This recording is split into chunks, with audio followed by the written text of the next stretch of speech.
Welcome to Mindfully Augmented, where we talk about living with intention in a world that is shaped by technology. I'm A. And I'm B, and this episode is brought to you by the Hierarchy of Needs app, available on the App Store.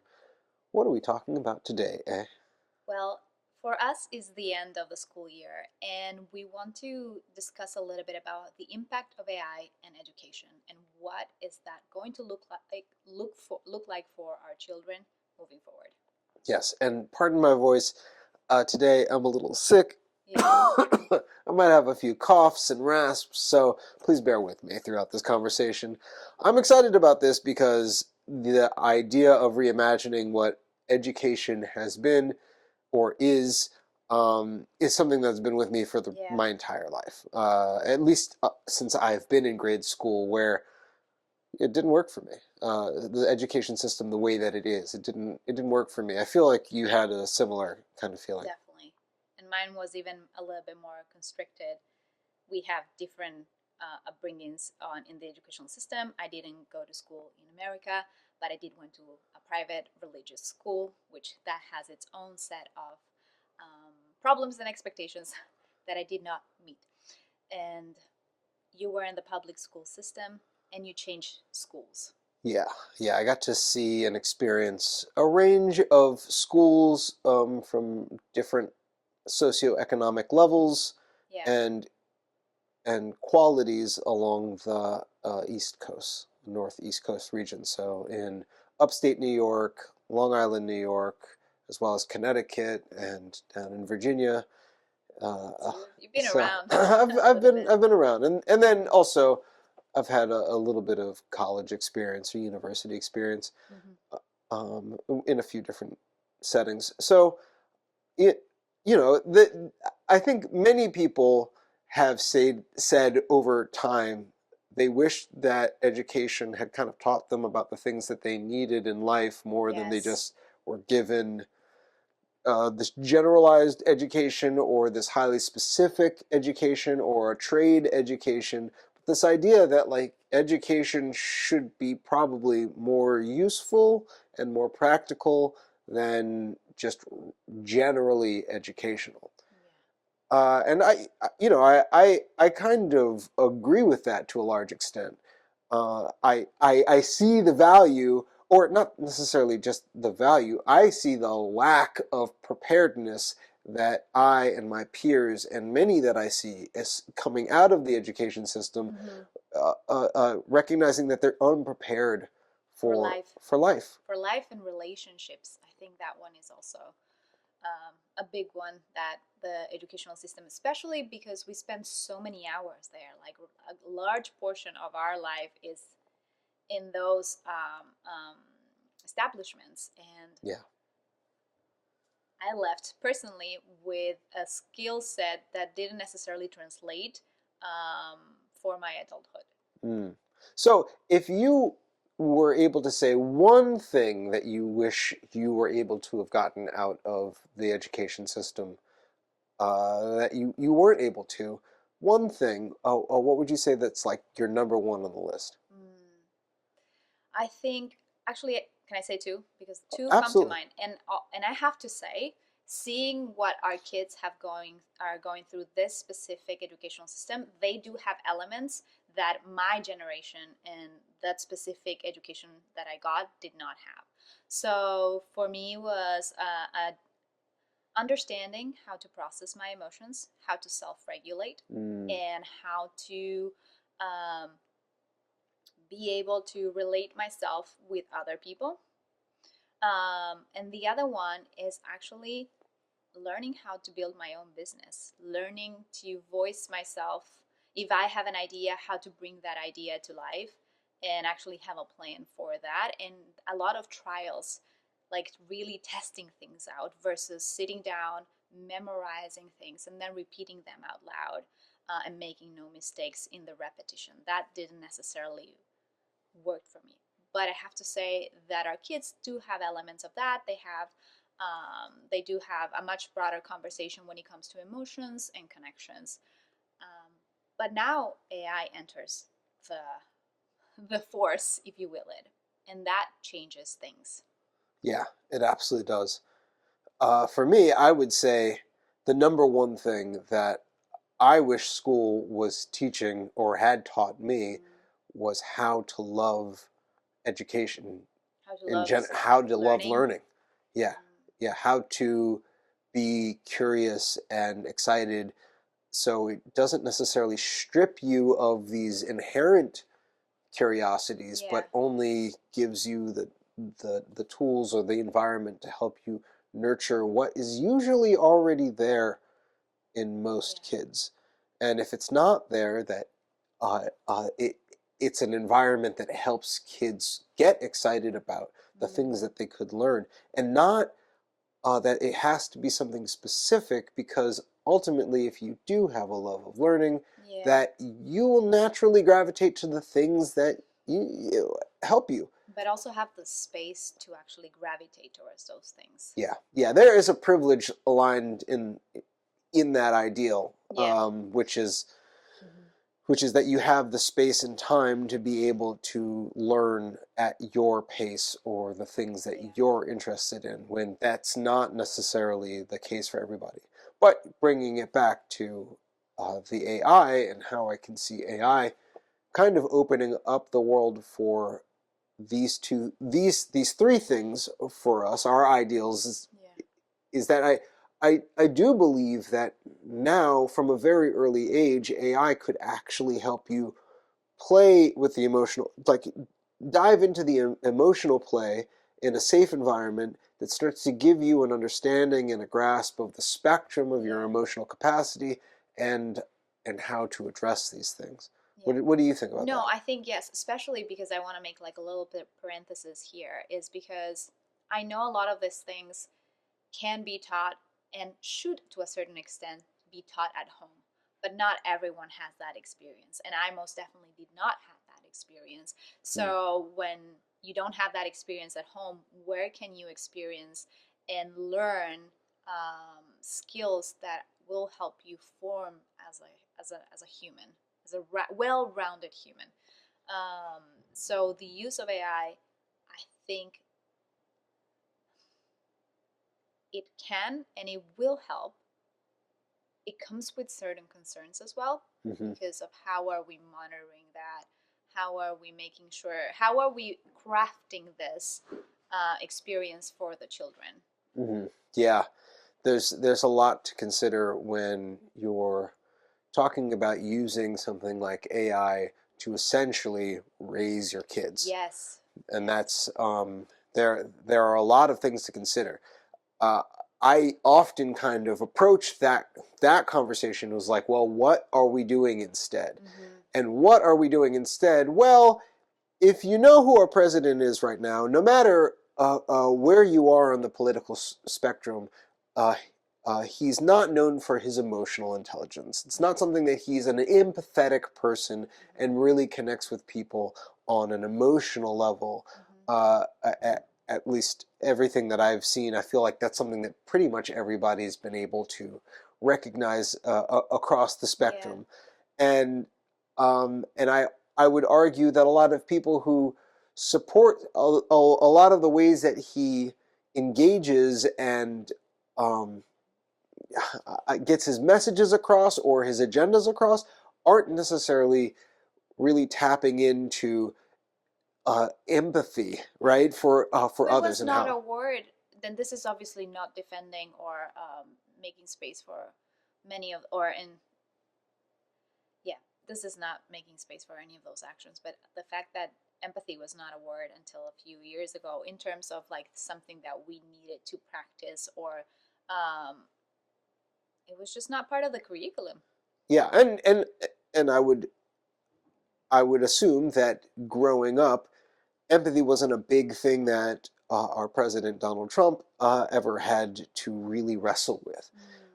So all this to say that the general environment of America, and I would say in a large part Western culture and a large part of the global uh, ecosystem, Mm-hmm. that empathy isn't necessarily and emotional intelligence isn't necessarily the top priority for most people. So that said, bringing that back to the danger of kids, like how we're teaching these kids, they're already in an environment where we are just kind of we're making emotional intelligence kind of lower Well, on the yeah, hierarchy of needs, essentially. And it's hard so to capitalize on that. exactly, it is something that's hard to capitalize on. And when you do see people who are talking about how to capitalize on it, it's usually through the framework of uh, the power uh, of the 48 laws of power or something like that, how to Oh, how manipulate you can others manipulate that? Yeah, yeah. because they're emotionally driven. We're Yeah, all emotionally driven to some extent, and it's usually framed through manipulation. So so it's already we're in an environment that doesn't necessarily promote no. emotional well-being, And the internet is raising our children to an extent, and then and yes, it's and then there's highly that. unregulated. Yes, highly We unregulated. experience that when we see when there are sleepovers happening and we have no jurisdiction over what the kids that come into our house do with their phones, because obviously we're not their parents, but it's incredibly concerning. Yes. And because for them it's play, it's fun, but to a certain extent is learning, and this is what they're learning. Yeah, and the internet segues into video games, social video games. I don't know if you've ever had the pleasure of experiencing a video game where you're playing with gamers online. They are not necessarily the No, I have not. most emotionally intelligently expressed human beings on the planet, but that is another environment in which you're getting a lot of social interaction for like a high concentration of social Yeah. interaction for a large amount of people growing up. And this, again, it plays into the environment that shapes how they are emotionally, how they understand their own emotions, how they express, and how they're able to read Right. and reciprocate the emotions of others. So AI, when looking at it through that lens, AI feels a lot less dangerous, right? Like when looking at it, like how toxic our environment is currently, Yeah. that AI feels a lot less dangerous, at least in the early stages. At least being able to emotionally play, engage in the areas that we can at least show people, show kids, and I would argue many adults, the Yeah. wide spectrum of emotions that we actually have and the value it is to actually experience them, start to learn how to manage them, and practice communicating where you are, what you feel, and that it's okay that you do feel this stuff. So, where do you think AI can come into play within this context? I think in general, just a restructuring of the educational system as is. Mm, I don't think children should be spending so much time sitting down and learning the way that they're learning at the pace that they're learning now, where education through AI can be more individual, but also more cater for the individual itself. Very much we've seen our kid cannot sit more than 2 minutes on a chair, and she's forced to stay in there for a very long time. That leads to other consequences. So the crafting and the curation of what is that they're learning mm-hmm. based on curiousness, based on the things that they want to experience, based on the things that the family needs. Um, it can completely change the way that we're teaching our children. The problem that I see and the friction that I see is because our workforce is not there yet, and we don't have necessarily the space. And we mentioned this time where we at times, and this is not to saying anything bad about teachers. Teachers are insane workers. We are very grateful for them. But we also feel at times that school is like a glorified daycare for our children while we are able to work Yeah. and get the income that we need in order to take care of our family. So those are the things that I'm seeing with AI. Yes, we will be able to modify the educational experience for them, but we need to modify the support for parents so this can actually happen. Yeah, and I actually think you're absolutely right. I want to make sure that we are not disrespecting Or all the amazing discrediting. work They go above that and teachers beyond. have done. It So is grateful for it them. is not it is not the teachers that I attack. It is the No. system in which they have to operate, and Mm-mm-mm. the reality of that system. It was built as, the more you go back into the history of it, it's built as an industrialized mechanism. Yeah. It's built for us to learn the things that we need to do to work for a government or for a corporation. Anywhere. Anywhere. Yes. It's a And cookie cutter. yeah, cookie cutter. So we could pick you out of, well, when it was initially really started to be instated, so we could pick you out of a colony in one part of the world and put you in a different colony in another part of the world, and that we would be able to know Yeah. that this machine works the way that it needs to work.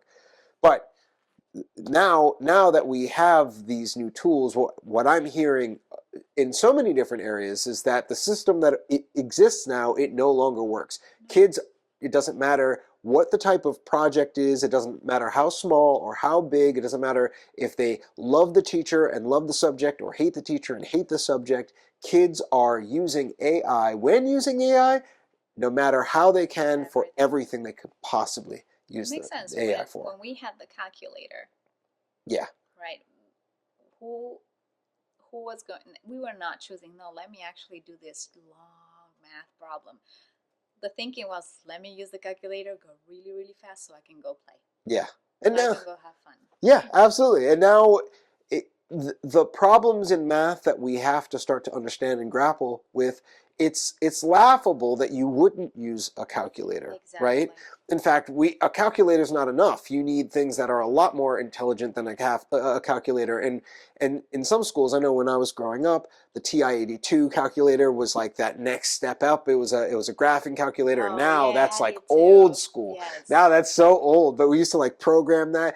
And now we've just moved to a whole nother era where it doesn't make sense for us to force our way through an education system for learning these bits and pieces, these early stage elements, because we want to experience these other higher stage elements of education. Now, now it's just we actually have the ability to let people go on their own journey and find the things that interest them.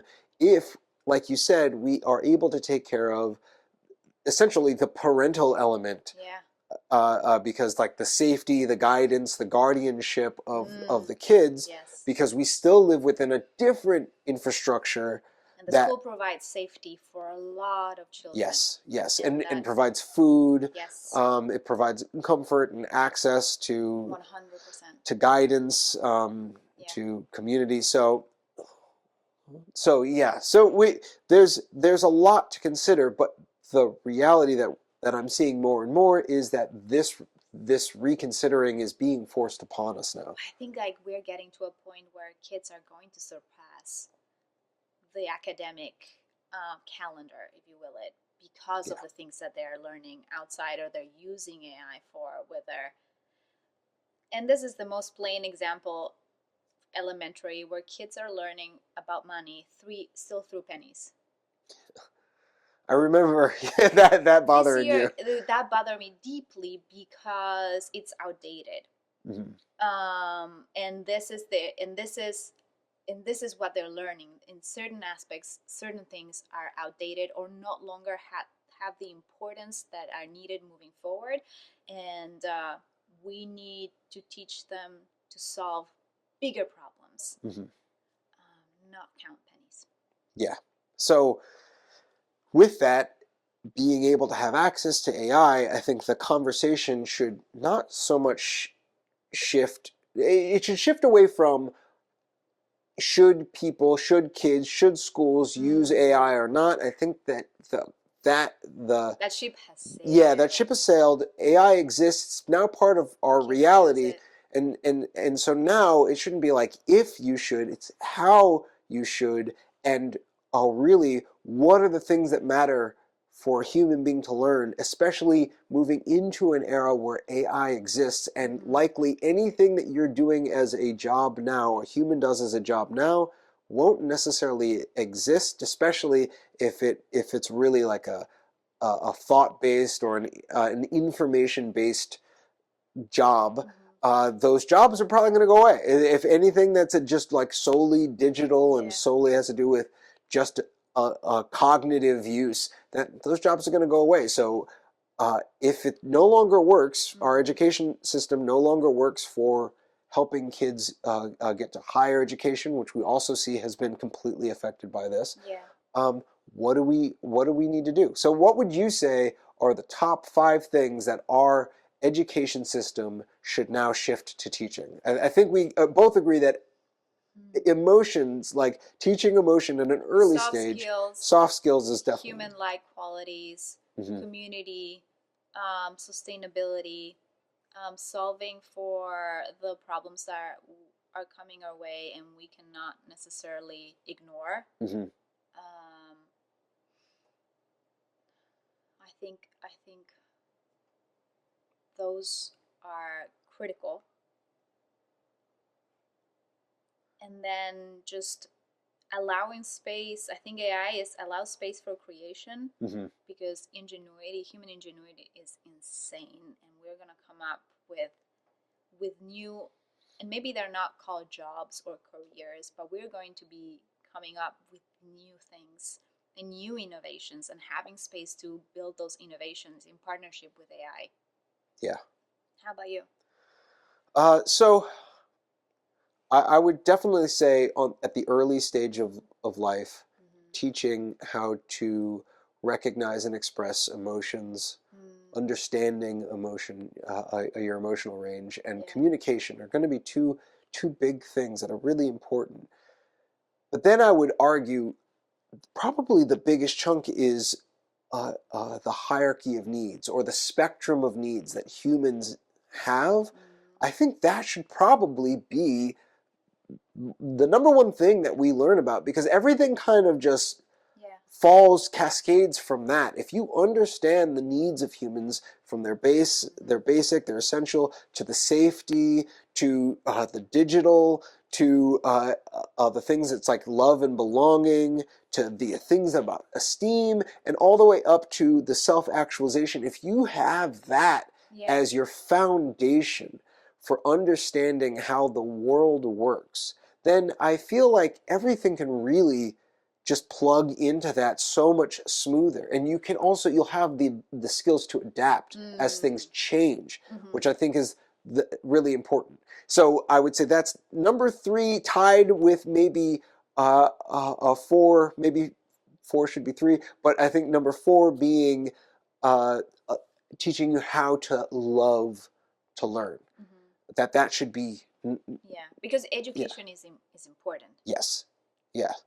no question. And then finally, uh, uh, the I think what should be taught is movement,